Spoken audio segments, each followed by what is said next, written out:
Welcome to Module 4. In this module, we will review the ICT tools, the concrete ICT tools to be used to teach entrepreneurship competence, to be used in the entrepreneurship journey.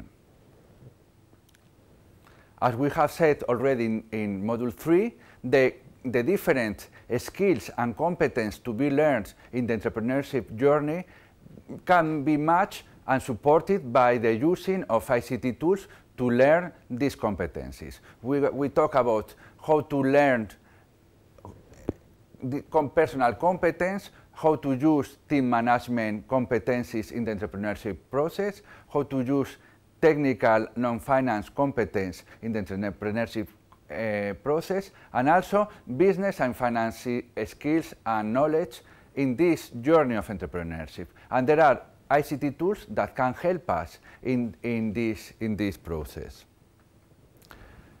As I already mentioned in Module 3, the ICT tools evolve and support in a better way the different phases of learning the entrepreneurship journey. And we are moving to more complicated and complex tools to learn entrepreneurship.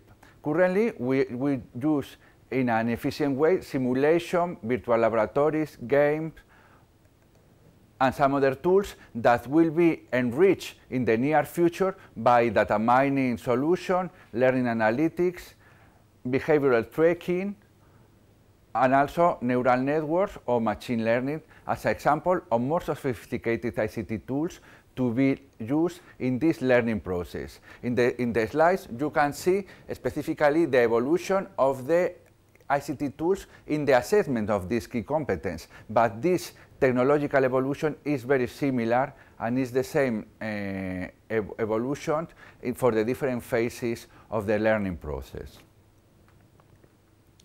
In fact, some scholars have researched what are the best tools to be used, and it's clear that virtual environments and games are the best for this kind of learning process. This is because the best way of doing entrepreneurship is starting up it directly, starting the startup, starting being an entrepreneur.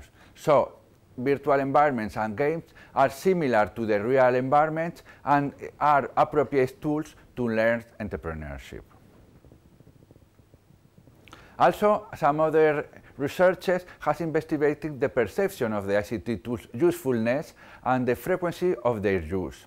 And it's quite clear that e-book learning courses, etc., are useful tools that are quite in use. The frequency is high. But also it's very important to use business plan software and market research databases to learn entrepreneurship. These are also useful and frequently used tools, because we have to make up to be sustainable, and for that it's very useful to have some software to develop this business model, this business plan, and also to check it with the market, with any information, with some inputs about what the market needs is important and is useful and frequently used.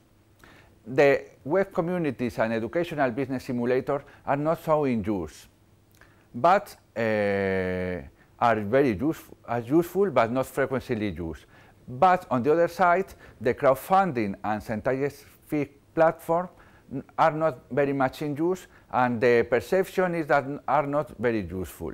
This is because the crowdfunding tools are still under development, and also there are some regulatory issues to be solved. But in the future, any kind of crowdfunding solution, I mean, these tools to get small financing from many sources are going to increase their importance and frequency of use.